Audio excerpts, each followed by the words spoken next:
Well, first of all, I would like to really thank you very much for inviting me to Taiwan. It is my first time in Taiwan, and I'm really excited. And it's a great pleasure to come here to the fifth meeting of this prestigious meeting. And I don't think there's a lot left to say after Jean-Pierre's talk, really, because he covered pretty much everything. However, I will try my best to give you some additional insights. So I was asked to talk about sarcopenia in areas other than aging, and I would like to start out with some words on the clinical meaning of sarcopenia in general. I would then go on to sarcopenia in the field of oncology and the field of cancer, sarcopenia in neurology, and of course I have to say something about kind of sarcopenia in cardiology. So let's get started. And I really like this sentence here from David Lehman. If you're not paying for it through the health plan, you pay for it in the emergency room.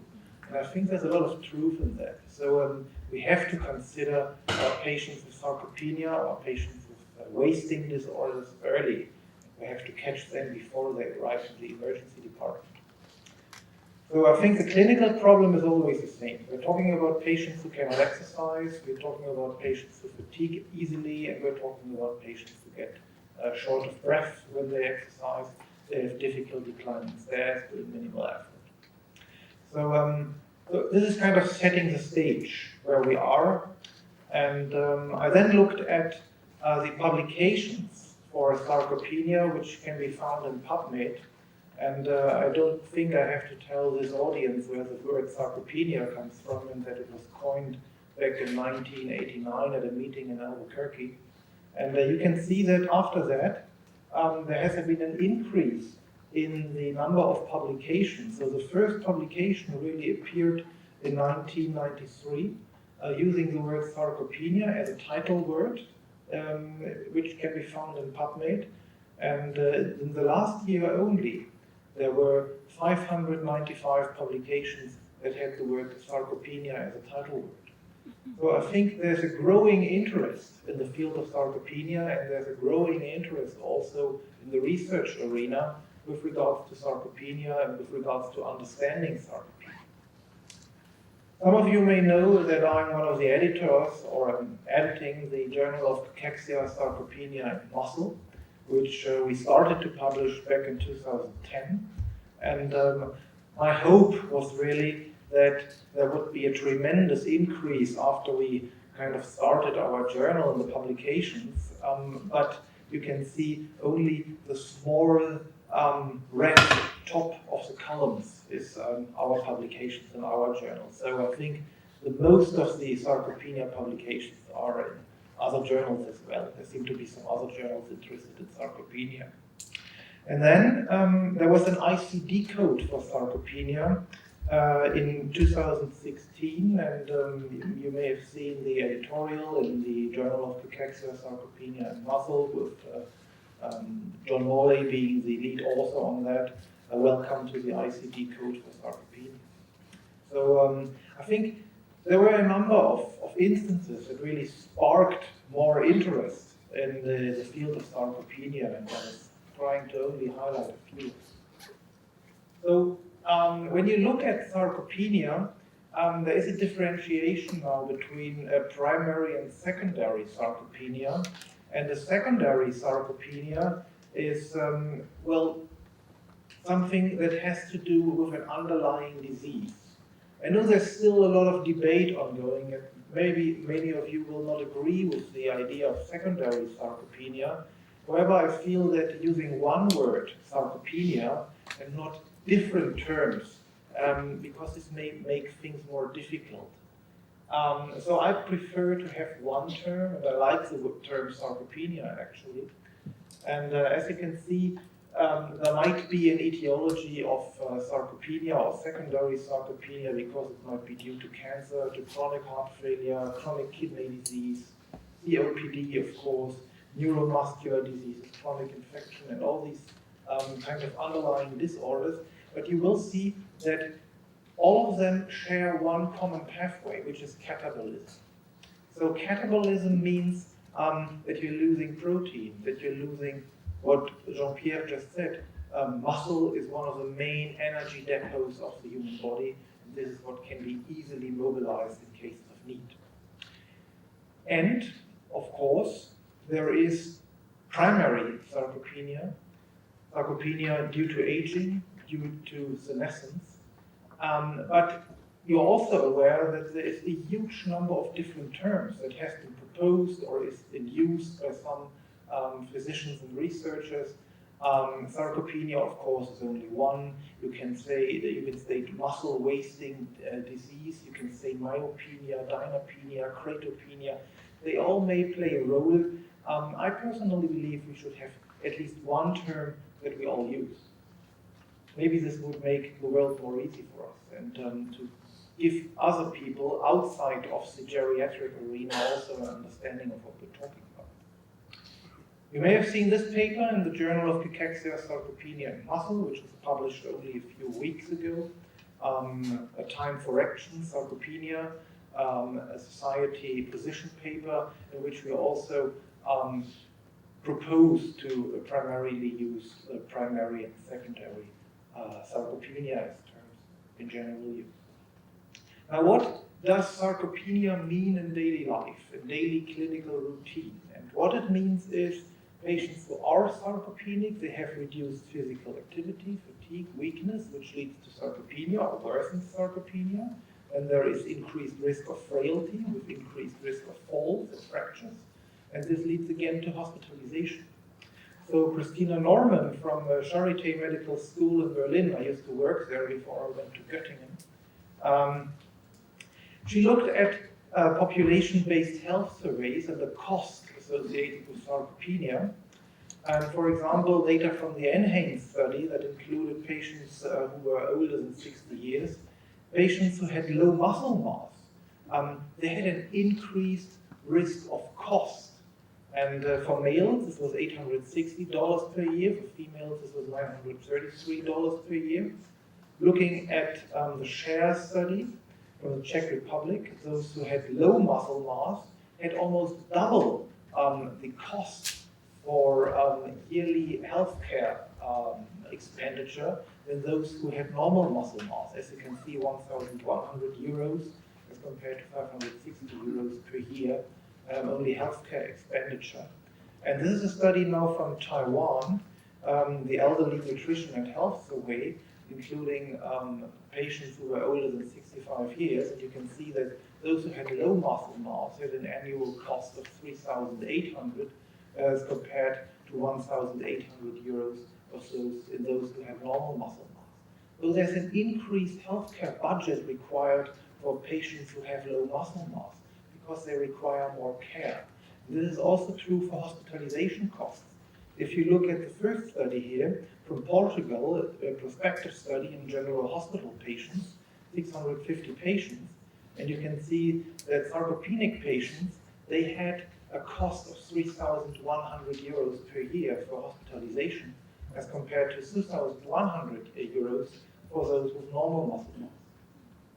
So there's a lot of healthcare budget has to go into patients with sarcopenia, and this is something which brings me back to the quotation that I mentioned at the beginning. If you're not paying for it in the health plan, you pay for it in the emergency department. I think there's a lot of truth in that, because there's increased in-hospital and healthcare costs due to disability, due to more, for example, post-operative complications, treatment and procedures, due to a longer length of hospital stay. There's more dependency in these patients with sarcopenia.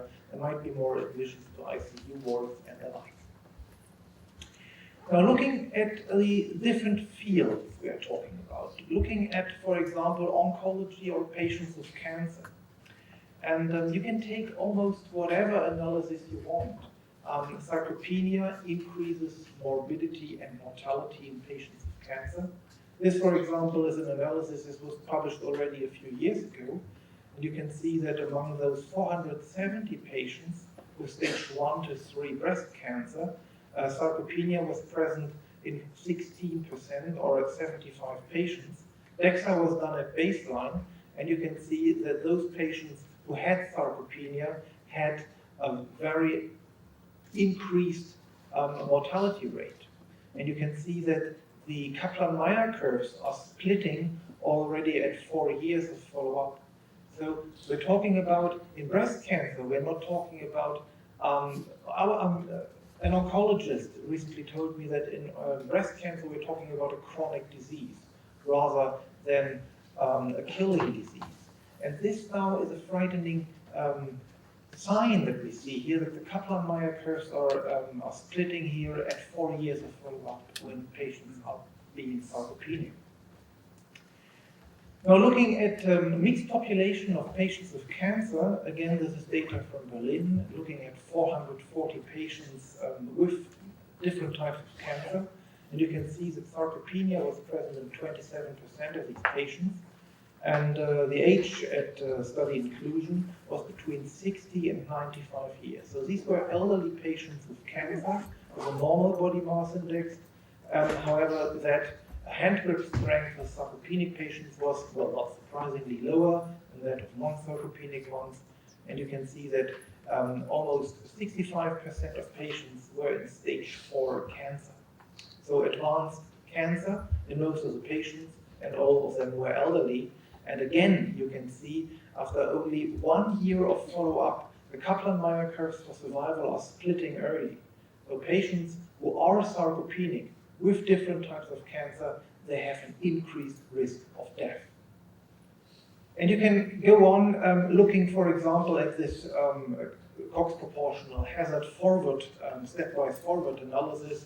And again, you can see that sarcopenia is among the first parameters in the stepwise analysis to be entered into the model, but also the number of drugs in these patients, elderly patients, is among the factors that contributes or is an independent effector on survival in these patients. Also true for the Karnofsky index, also of course for advanced tumor stage. Now, looking at the 5-year mortality as another example in patients with non-small cell lung cancer, 1,200 patients, 420 of whom had sarcopenia. This is a meta-analysis of a number of trials done in non-small cell lung cancer patients. On the left cartoon here, you can see the patients' overall or all-cause mortality, and you can see that those patients who are sarcopenic have an increased risk of death in this meta-analysis because the bar here favors non-sarcopenia. Looking at 5-year survival or disease-free survival in these patients, you can see that this does not favor overall non-sarcopenia. However, this is the case if you're looking at the early stages of non-small cell lung cancer. Because in the top panel, you can see that stage 1 is always favoring non-sarcopenia in terms of survival. So in non-small cell lung cancer patients, early stages, it's better to have more muscle. This is for sure. And even in advanced stages, you require your muscle for survival. So patients with sarcopenia had significantly worse prognosis than those without after surgical resection of NSCLC, especially in those at early stage. Now, looking at sarcopenia in patients with neurology, of course, you can look at very, very different fields. And Jean-Pierre has already started to cover the neurology section and what's going on in the nerves, kind of, or in the nerve endings that attach to the muscle. And you can talk about patients with depression and sarcopenia. A lot of data has been published, but I will only briefly touch upon stroke-specific sarcopenia, because this is something that was also developed in Berlin, in the Charité. And if there is a stroke, cerebral infarction, then there's a lot of systemic effects going on. There's local damage to the CNS, of course. There's immunosuppression, there's impaired signaling. There is, of course, systemic effects, including the paralysis, stress, and pain. And all these factors then lead to a catabolic-anabolic imbalance. And this leads then to muscle tissue and to fat tissue and to bone tissue loss. So altogether, this may even lead to weight loss. And bad rest, paresis, poor feeding, infection, all these factors play a role, but altogether it leads to an anabolic-catabolic imbalance, with catabolic factors outweighing the anabolic ones. Now this leads to muscle loss, and the problem here is, I think something that everybody in the room knows, that specialists do specialize, hence the name. And neurologists do not have a very strong interest in skeletal muscle.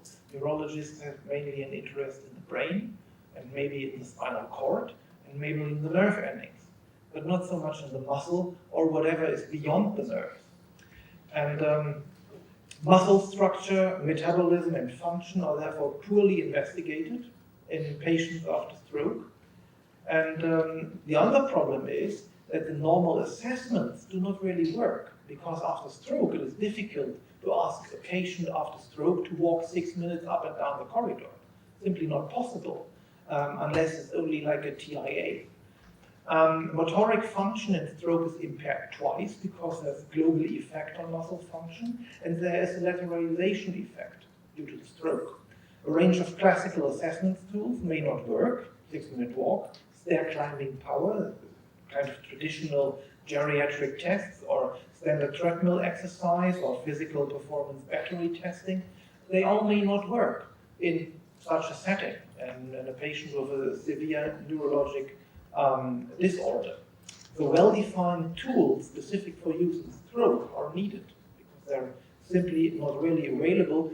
Something that may work in these patients is hand grip on the normal arm, or on the arm that is not affected by the stroke. Scores may work. Finger pinch strength may work. Some scores, like maybe in some patients the SPPB may work, and others it may not. This is really a question of how severely the patient is affected. The Bartle index or the modified Rankin scale, they may work in certain instances.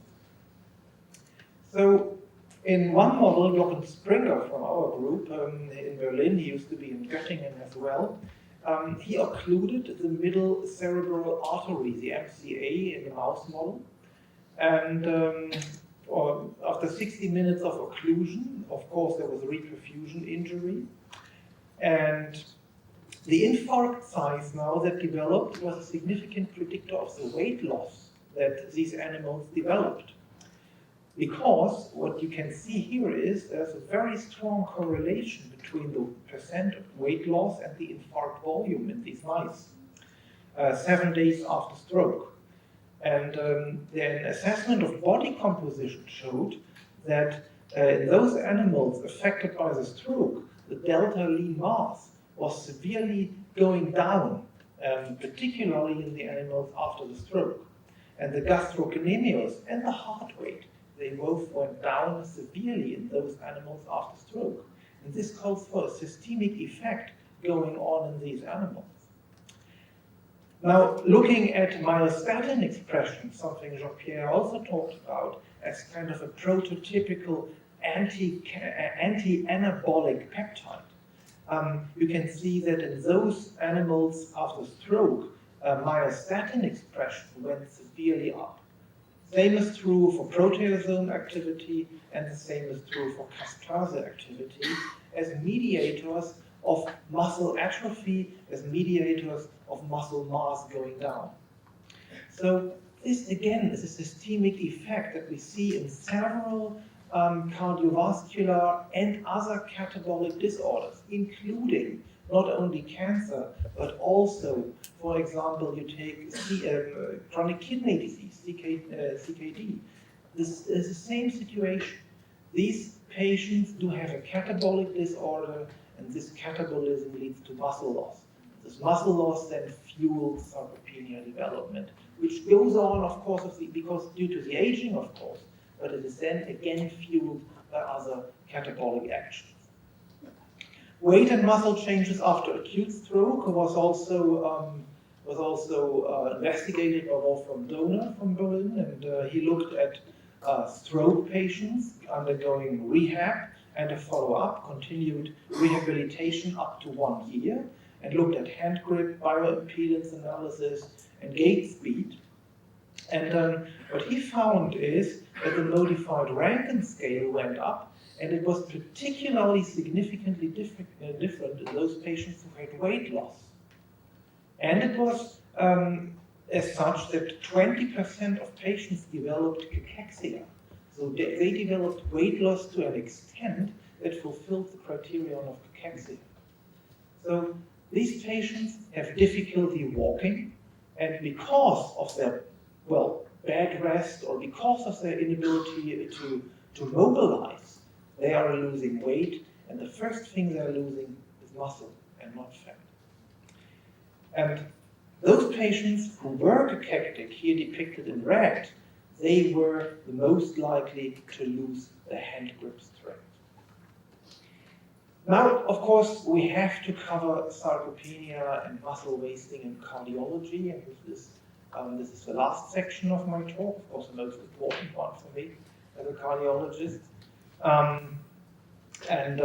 Of course, in cardiology, I'm always trying to bring patients to exercise. And you have patients who tell you things like this one: the trouble with the jogging is that the ice falls out of your glass. So it's difficult to convince patients to keep on exercising. But this is really the most important thing. And I think we've touched upon this point from one of our publications here. Of course, there's type 1, type 2 fibers, and these may exchange the fiber type between themselves because due to inactivity. I don't really want to go into this again. I think, however, that something like a wasting continuum exists in many catabolic disorders, like in heart failure. And when patients develop sarcopenia or muscle wasting in heart failure, this is due to mitochondrial dysfunction, muscle infiltration by fat and connective tissue, muscle fiber transformation, and myocyte apoptosis. We've heard that in the previous talk already. Then there is myofibril degeneration via the proteasome system as part of the ongoing muscle loss in patients with catabolic disorders, just like heart failure.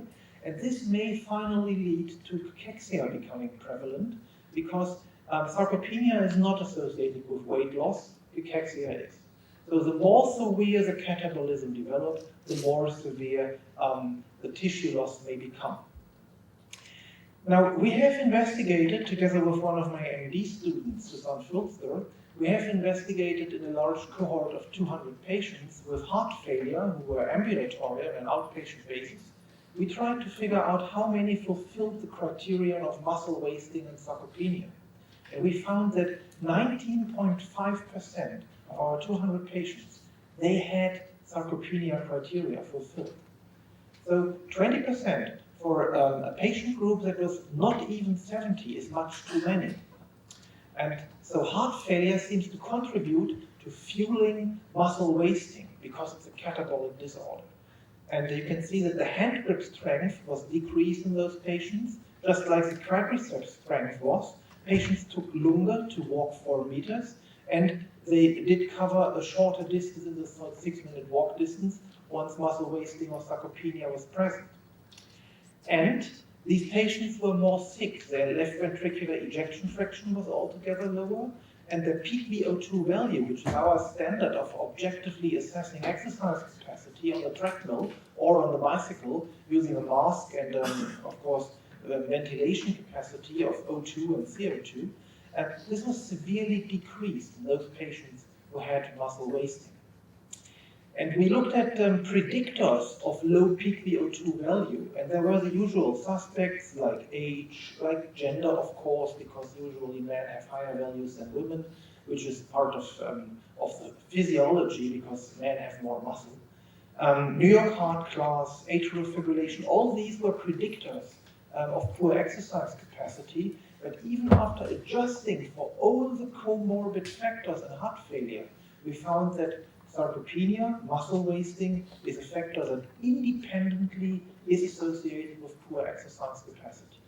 So we do have a target now. If we can give our heart failure patients muscle back, then they may also be able to exercise better. Although this is easier said than done. A group from Tehran in Iran, they looked at muscle wasting in patients also with heart failure, but they particularly looked at patients with dilated cardiomyopathy. And these were young patients. Of course, you can argue dilated cardiomyopathy, these patients may be more prone to develop a muscle fiber problem, myositis. But these were very young patients. You can see that the mean age of the patients was only below 40. And 47% of these patients had muscle wasting criteria fulfilled. So we're talking about a very broad range of patients being affected by skeletal muscle wasting in heart failure, and there's a strong overlap also between sarcopenia and cachexia in patients with heart failure, and you can see that both criteria were fulfilled out of these 207 patients. In 14 had both criteria fulfilled for cachexia and sarcopenia. So this is a very serious problem, and those patients who have muscle lost, they are the ones who have low muscle strength. As you're losing weight does not necessarily mean you're losing muscle. It can also be fat mass associated. But the moment you lose muscle, you're losing your strength and your mobility. This is something what is important for these patients. Now the good news is that our works from Berlin led to introducing sarcopenia as one of the important new comorbidities into the heart failure guidelines of the European Society of Cardiology, published in 2016. So we do have a new comorbidity, and we are aiming to develop therapies. As a very final thing, I would like to draw your attention also to one other point. Because we talked about, or we've heard about this in the previous talk, that mitochondrial function is an important factor for muscle function, for muscle strength. And this was published already by Helmut Drexler from Hanover Medical School back in 1992, that there's a strong correlation between exercise capacity and the density of mitochondria in the skeletal muscle. This is no surprise, and this is also true for heart failure patients. However, now we are starting to understand what is going on in the muscle, because we have now identified iron deficiency as an extremely important comorbidity, affecting about 50% of our heart failure patients. The question is, how do you define iron deficiency in heart failure? It has nothing to do with ferritin below 30. It means ferritin below 300 if the transferrin saturation is below 20%. And this has nothing to do with what the lab records give you as a normal range. This is far beyond that. Ferritin below 300, if the transferrin saturation is below 20, identifies heart failure patients with iron deficiency. And the thing now is that the mitochondrium, of course, has the enzymes of the respiratory chain. And all these enzymes have an iron or atom inside themselves. All these enzymes. Because we were starting to wonder if we give intravenous iron to patients with heart failure and iron deficiency, they increase their exercise capacity by 40 meters on the 6-minute walk test. 40 meters is very good. So the question is, I have only anemic patients this effect? And the answer is no, because even non-anemic patients with normal hemoglobin values, they had this effect. They had an increase in their exercise capacity. And we are now starting to understand why this is so, because the mitochondrium requires iron. And if the iron is not there, there may be a malfunction in the mitochondrium. Because iron is required for the respiratory chain to produce ATP. And the ATP is then, via creatine kinase, transferred to phosphocreatine. And the phosphocreatine contributes to contraction of the muscle. Now what is happening now is, the moment you do not have iron inside the muscle, or not sufficiently amounts of iron, then there is iron deficiency, and this leads to mitochondrial electron transfer capacity efficiency or deficiency. Well, there's a problem in the electron transport. And the moment we give iron, something like this happens. And this was published only like a few months ago by Darlington Okonkwo from London. I worked with him when I did my PhD in London. He did a very sophisticated technique. He used MR spectroscopy, so magnetic resonance spectroscopy, to visualize phosphocreatine recovery. What he did is he measured the steepness of the phosphocreatine recovery curve. And he gave patients either iron, intravenous iron, or a placebo.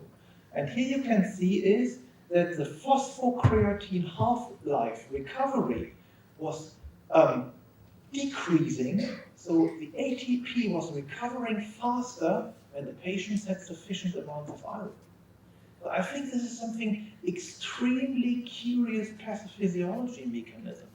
Giving IV iron and then measuring phosphocreatine recovery using MR spectroscopy. And this is actually one of the best cardiology journals with an impact factor of almost 20, which is a very good journal in cardiology even. And I think this is something we really have to think about.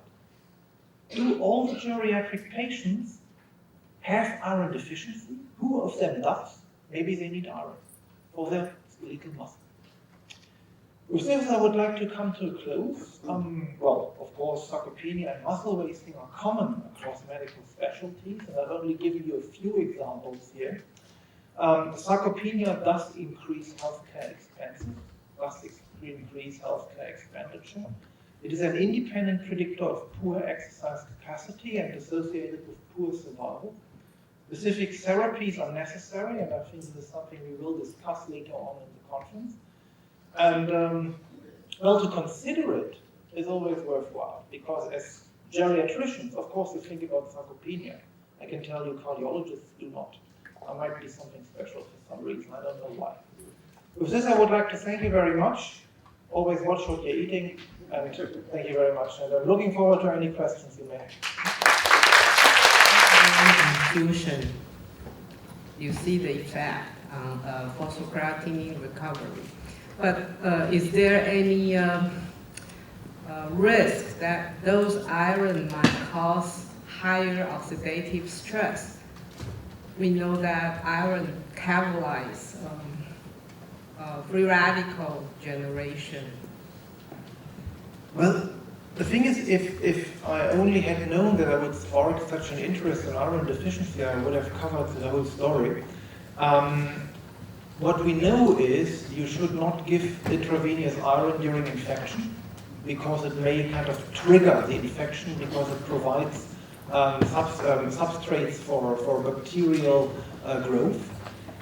With regards to free oxygen radicals, I do not have any data, but as far as we can see at the moment, at least in the heart failure, but also in kidney failure, it is not one of the safety concerns that we had. What we see so far, and we have data from a couple of thousand patients in the heart failure arena only, is a very good tolerability and safety. And patients do benefit with regards to their walking capacity. But we have a mortality trial. Maybe you know that cardiologists, we love mortality trials. We have a mortality trial ongoing, but the exercise capacity has really a big effect. Can I? Sure. Dr. Rai from Institute Japan. I have a question to Jean-Pierre. Thank you very much for your comprehensive overview of the muscle aging effect of muscle physiology. What I didn't understand is the difference of type 1 and type 2 fiber in terms of the effect of aging. Type 2 fiber is dominantly affected by aging, whereas type 1 is affected by other diseases like COPD or heart failure. So what is the difference of the effect of aging in type 1 and type 2 fiber? And also, the aging affect the exchange of from type 2 and type 1 or type 1 to type 2, or any information about that? I think that type 2 are more affected by aging than type 1. But in fact, both of them are decreasing in size, have less concentration in myocytes, are more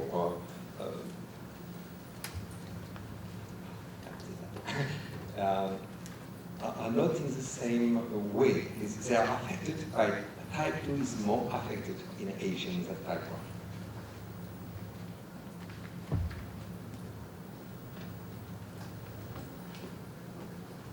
So, any other questions? One question to my colleague. You spoke about sarcopenia and cachexia. And I would like you to define sarcopenia and cachexia in different ways that I have in mind. For me, cachexia is linked with more inflammation process than sarcopenia. And you define cachexia as a person who is with a loss of weight and sarcopenia without loss of weight. Can you precise us this kind of concept? Well, cachexia, I think for me the most important point for cachexia is weight loss. This is really the defining feature of cachexia, as you can easily identify it using weighing scales, because there have been different cutoffs have been used. For example, 5% weight loss, 6% weight loss, 7.5% weight loss. But the really common trunk is always the weight loss.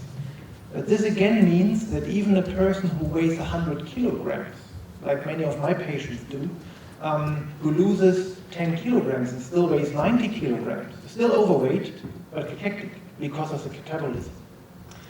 Now, sarcopenia, and of course you can prove me wrong, but sarcopenia for me means there is infiltration of adipose tissue, of infiltrated tissue into the muscle, and this does not necessarily lead to weight loss. So the weight can remain stable in sarcopenic patients, but you're losing your function. I have another question. I don't know if I am right, but the embryogenetic origin of the muscle heart and the muscle, skeletal muscle are the same, is the same. So it's normal to find exactly the same kind of problem between muscles, skeletal muscles, and heart failure, or heart muscles. So my question is, do you try to have iron infusions in a sarcopenic patient? Well, actually, at the moment, there is no research going into that. You see, there are a number of companies that are developing intravenous iron infusions, and because the main problem is that everybody knows about iron dextran. And iron dextran is always like a big no-go, allergy, wah, wah, wah. But we do have new products, like the one that is used in the big 12s, ferric carboxymaltose, and you can infuse up to 1,000 milligrams in one sitting. And the number of allergic side effects is very, very, very small. So the tolerability of the new drugs is very good. And this is what we're actually trying at the moment in the heart failure field, but also in gastroenterology and also in kidney disease, but not so much in geriatrics. And I think this is something that we should do. And I've actually proposed that to the manufacturer, and we'll see what they think.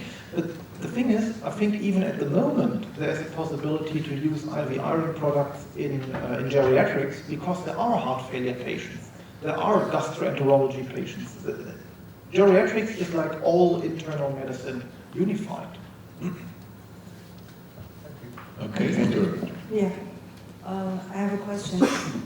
I think this iron issue is very interesting, but I'm a nutritionist, so I'd like to talk about the value you mentioned. 300 for serum ferritin, it means that the person has sufficient iron store. But 20% about transferrin saturation, it means that it has limited capacity to carry the iron around. So the person really have enough iron. So it's the problem of mobilizing iron to the tissue, which need that. So I'm wondering, because Professor Wang mentioned about the inflammatory property, oxidative property of the iron. So maybe one should also think of the alternatives, how to mobilize iron, because iron has to be in the ferrous reduced form to be used, and it's stored in the oxidized form. So maybe that's something we can think about. Antioxidant, or something to reduce it, so make it useful, maybe better than iron infusion. It's just something to think about. I would really like to go on and talking about iron. I could talk for an hour, no problem.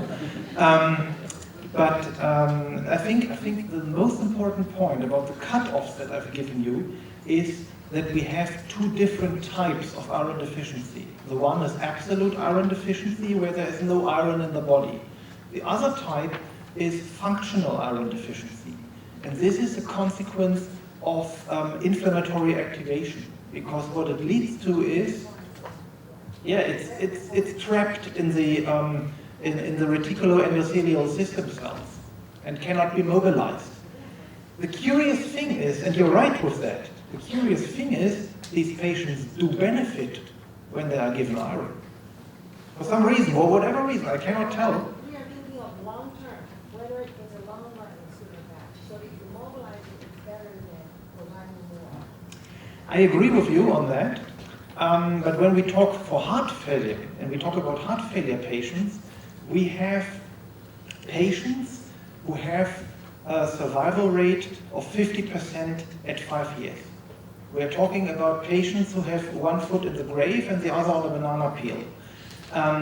So these patients need mobility now. They cannot wait. And this is a very philosophical discussion, I think.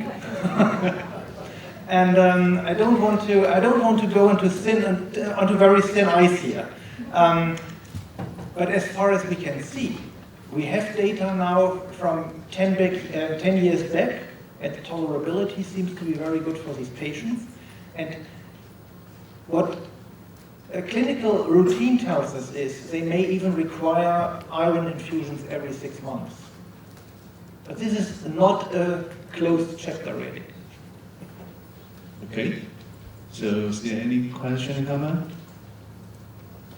I do have a question for both of you. That while we are trying to define sarcopenia, we always encounter the difficulties in so-called primary or secondary thing.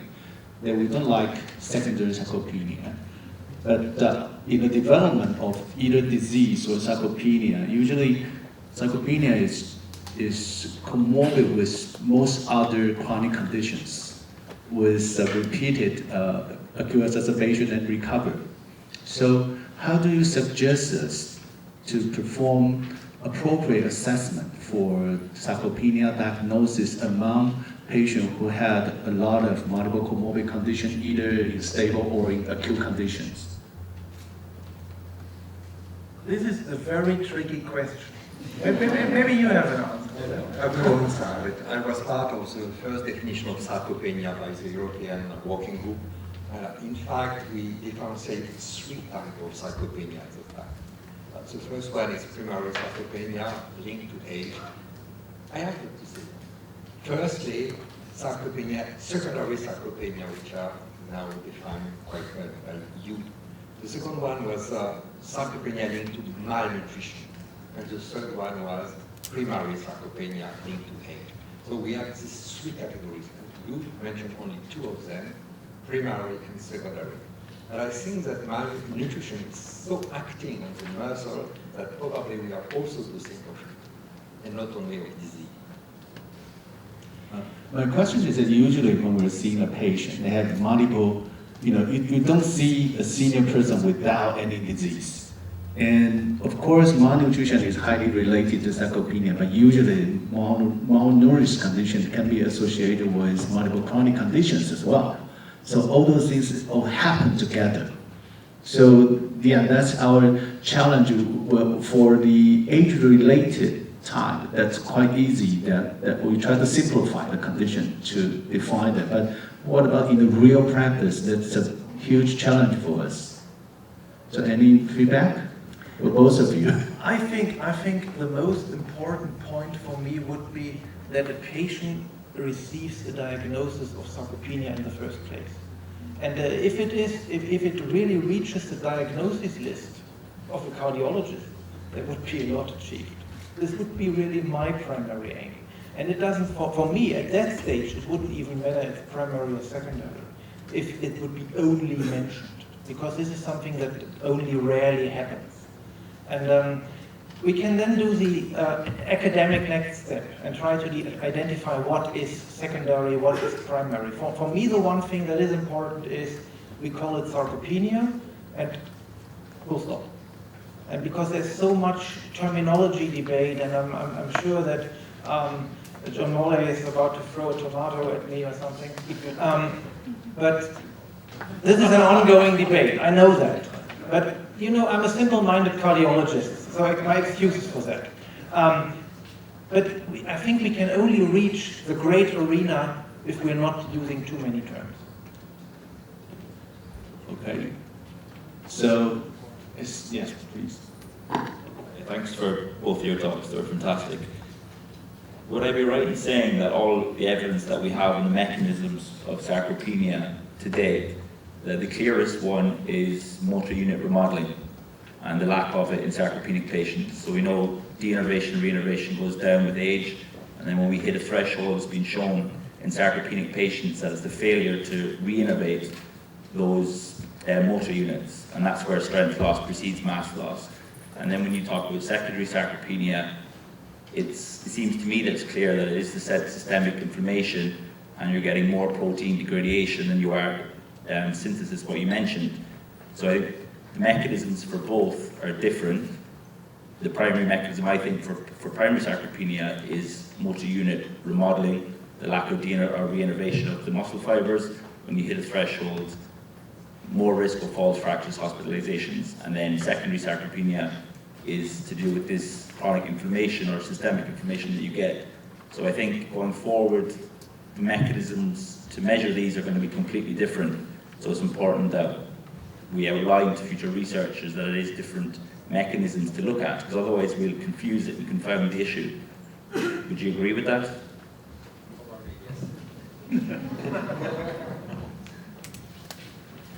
Well, probably yes. Okay, so this seems to conclude this session. Very well conclusion. Thank you very much.